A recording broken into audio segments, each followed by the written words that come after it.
Well, welcome to part two of the definition series of the Animal Rights Show. Let's I see. don't know about. There's two parts.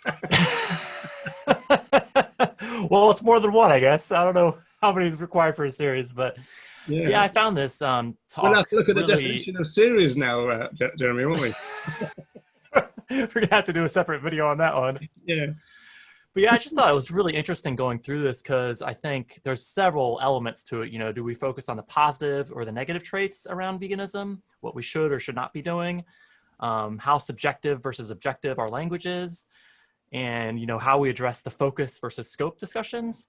But I think probably the most interesting thing is as we're going through our own definitions, we got to see a bit of a glimmer of how we each view veganism for ourselves, because it is a very personal thing, obviously, when we take a step back from these broader definitions. Mm. So if you haven't seen part one, then obviously that's recommended before you proceed with this one, really, because in part one we looked at the various definitions from the Vegan Society, which is a more complicated story than it might suggest.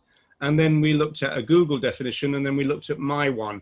And then we're going to move into the rest of the team for this one coming up now. Yeah, and I tried to keep mine nice and short, right?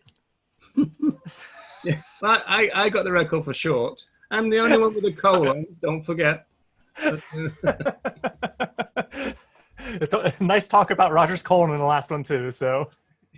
Yes, I don't think I'll ever live that down, to be quite honest, but there you go. So do enjoy this part two. Veganism is the worldview that argues that all sentient beings have the inherent right to life, freedom, and bodily integrity, and therefore seeks to end all practices that consist of the violation of these rights. I think it's clear that it's not my thinking. It's heavily influenced by animal rights and vegan. Probably is my desire to make all vegans think about rights, but that was my aim. I liked how you closed with the violation of these rights, because that's the first definition we've seen that actually talks about rights violations.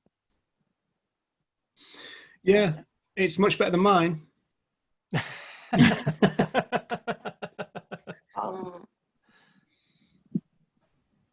I believe that not all vegans are aware what are the basic rights of other animals. For example, I heard some vegans the other day claim that therapeutic horse riding is okay. So I believe that in people's mind, if you are not abused, your rights are not violated.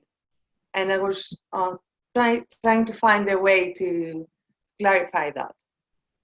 No, I like, because I know when I read through your definition, you put that argues, and then in brackets you put acknowledges. I quite liked acknowledges, because that kind of infers that we're just recognizing what's already true, rather than we're arguing for something that people can argue against. It's like acknowledging is like, oh yes, this is true, and we're just recognizing it. I like that word. Acknowledges. Do you know one thing that's not going to work in an animal welfare movement that calls itself an animal rights movement is the fact that I don't think many vegans would be very confident about arguing that other animals do have inherent rights of any type. And so I think there'd be a bit of pushback just on that, in the same way as that there's a general pushback in the rights-based position in the movement. So I think that could be a problem with this particular definition.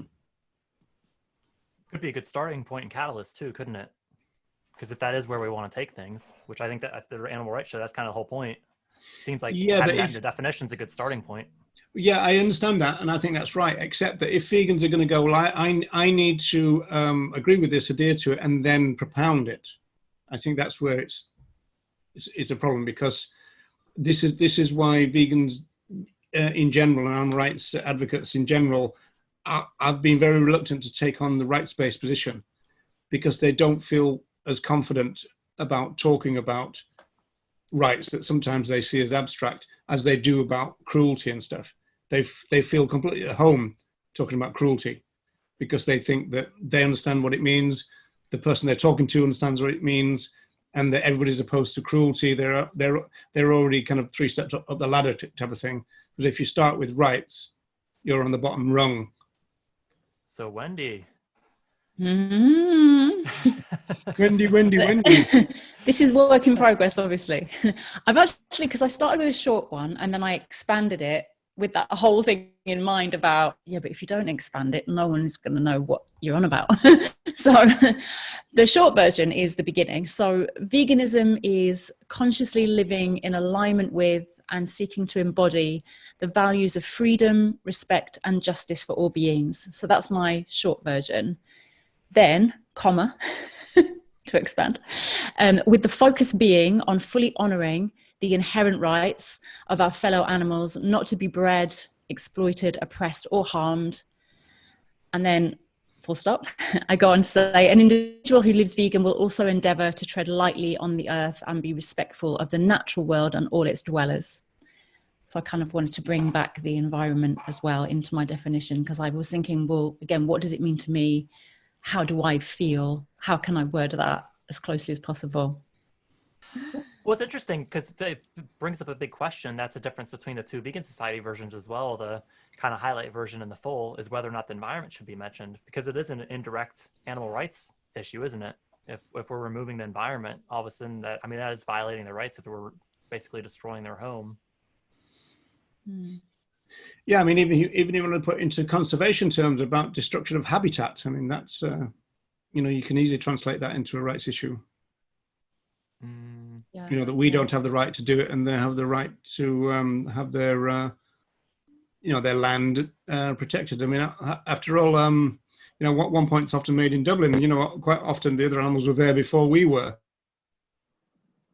There's a very famous case where some monks took some field mice to court because the field mice were stealing their wheat, and the advocate for the field mice had a counterclaim of prior occupancy.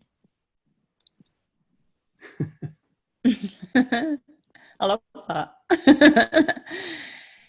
Yeah, I thought me particular, I definitely wanted to bring environment in, because I think it's really crucial. And yeah, if we're destroying every habitat out there, encroaching so much on other non-human persons' homes and land and whatever, that there's such a violation of their right to their lives as they can live them to their best ability. So that was really important to me. Another thing that I was kind of looking to do with the language was by focusing on freedom, respect, and justice, is I wanted to put those in as like more affirmative, positive statements, rather than just focusing on the kind of more negative end of the language spectrum, like the exploitation, oppression, and use. And that I wanted to actually go, okay, well, we don't want that, but what do we want? We want freedom, respect, justice. So I was trying to be like more, just more positive in the language. And I think that can be quite important, in that we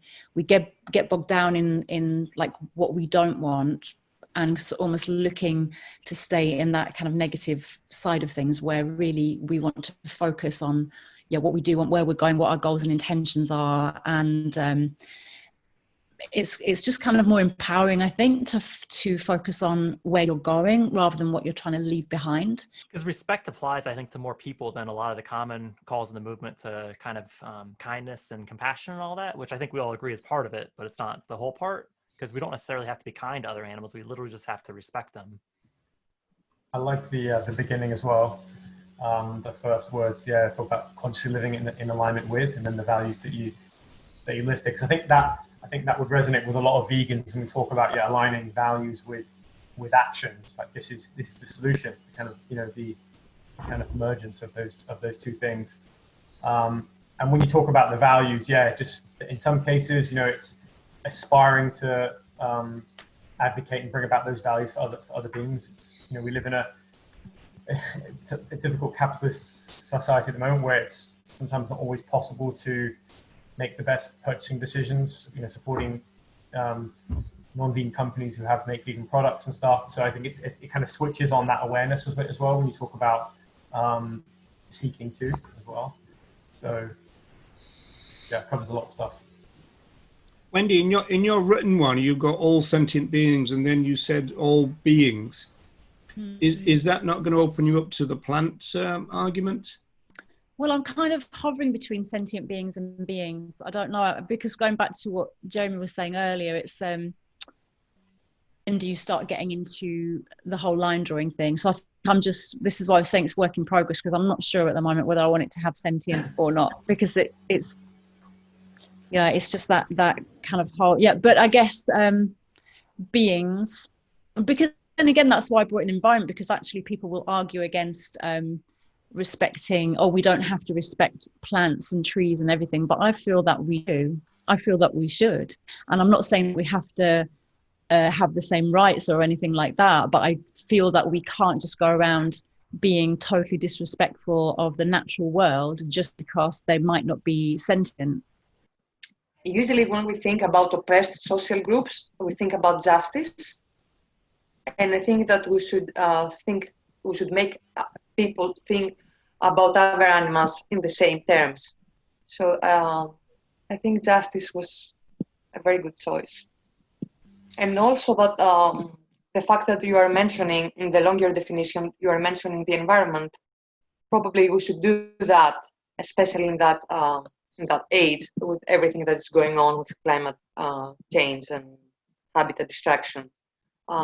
Maybe it's necessary to include that too in a definition. Tom, it looks like you popped a late entry, and now that we've critiqued what the perfect definition should be, let's hear it. So it's very, very late entry. Tom, sneaking that in. Oh. He's just taking a line out of everybody else's. Yeah, I just waited and then took the best bits. So yeah, my definition is veganism is a philosophy underpinned by the ethics of justice and moral respect. It is a commitment in abstaining from participating in the exploitation of sentient beings. Well, that's the best one. It's got to be, hasn't it? Because well, I like how it really talks about the why, because I think that is one thing that the longer vegan society definition does hit on, it being a philosophy, but it doesn't necessarily say why we should be doing these things, which I think talking about the values that underpin it, it does seem to be a theme that's kind of flowing throughout these. What about philosophy from the public's point of view? I think philosophy is strong within the movement, but I mean, you kind of say to the general public, oh, do you want to go to a philosophy lecture? They'll say no. So I wonder whether that word is a bit off-putting, and sometimes within movement discourse, you can then lose the impact. On the other hand, something that is a philosophy or ideology or principle is not just a dietary choice. So someone who is not vegan, the moment they read the definition, they know it's not about a dietary choice, only about that. Yeah, well, I'll see if I can do an amalgamation of all of ours. So my submission is, living vegan means doing what we can to prevent the violation of our fellow animals' basic moral rights. This primarily means not paying for or supporting them being bred, used, displaced, or killed for any purpose. And then parentheses, food, clothing, entertainment, testing, or otherwise. While the focus of veganism is other animals, the scope includes holding a consistent respect for humans and the environment. All right, I didn't pull any punches with anybody else's definition, so any holes in this one that we can pick apart? Yeah, come on, folks, rip him apart. Go on. Yes, I won't take it personally. I do like how you've merged, the emphasis on. Don't be on about what you like. But I do think straight to the critique. I do think that potentially, I wonder if the opening sentence, living do what we can, if that possibly could hint on doing what was practicable and possible a little bit. I know maybe that's not the intention, and also basic moral rights. Yeah, there's probably some. The members of the public aren't going to know maybe what those are, but I know that you've explained that. I gave a subtle nod to it earlier, but that was basically my tweak of the possible and practicable, because doing what we can, to me, if someone's, and this is going to get controversial real quick, but if someone has life-saving medication that was either tested or perhaps even contained something that wouldn't be considered vegan, I'd have a hard time telling someone who's on their, would die otherwise, saying, "Oh, you're not vegan if you take that." So that's where I kind of have a little bit of a carve out, but I compressed it a little bit so it wasn't so bang in the middle, possible and practicable. It's doing what we can. So I think it does warrant some reflection, though, because it could be a weakness. Why not just be objective and say it's not doing these things? Or it's very complicated, isn't it? And I guess we're never going to have that perfect world and situation. So yeah, it's a typical one. Well, there's an animal rights theologian called Andrew Lindsay, and he says there's no perfect land. And of course, I think that's true, but that goes back, ironically, to practicable and what's the other word? Possible. Yeah. So I can see why it's in there. Hey, hang on a second. You forgot possible, but remembered practicable. We're going to forget one of them. Colon. Jeremy, I wanted to ask you about your... that's a new insult, isn't it? I never been called that. You've chosen killed, not to be displaced or killed, and I was toying with killed, and I chose harmed, and I just wondered what you all thought about harmed as opposed to killed, or just looking at those two words in the definition. It's one that I saw used quite prolifically before I was exposed to Reagan a couple years ago, and I just started to think about it, and because I've just tried to look at the other side of the argument. If I put this piece on the chessboard, what's someone going to do with it? And to me, I just think the potential exists for someone to say, "Oh, we're not harming them; we're killing them quickly," and stuff like. If it doesn't fit that test, good life, quick end. If someone could say, "Oh, we're not harming them; we're doing this," that's where I think we are killing them. There's no debate about that. It's quite objective. That's why I would lean towards that. It might depend on the audience, though. Some people might take harm more seriously. I don't know. And Reagan talks about killing as I believe the penultimate harm, right? I don't know if Reagan said that, but I've read that. So it could. Yeah, but farmers will say that they don't harm them, and they come out with trite comments like they only have one bad day and this kind of stuff, which that in itself is not even true. But and good because it goes back ironically to kind of lack of sentience to some degree, in the sense that there's this idea within the farming community that other animals don't really know what's going on in a slaughterhouse. Whereas that could be go ahead. Well, there's lots of kind of fairly good evidence from cognitive ethology, etc., that they do. Species like pigs in particular, on the grounds that sometimes one might urinate in fear, and the ones following pick up on that. Would that be a strong case for saying all animals versus sentient beings?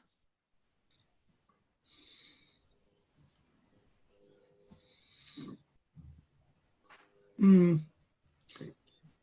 mean, come on, you can agree with me just this once. Yes. I'll edit that yes in.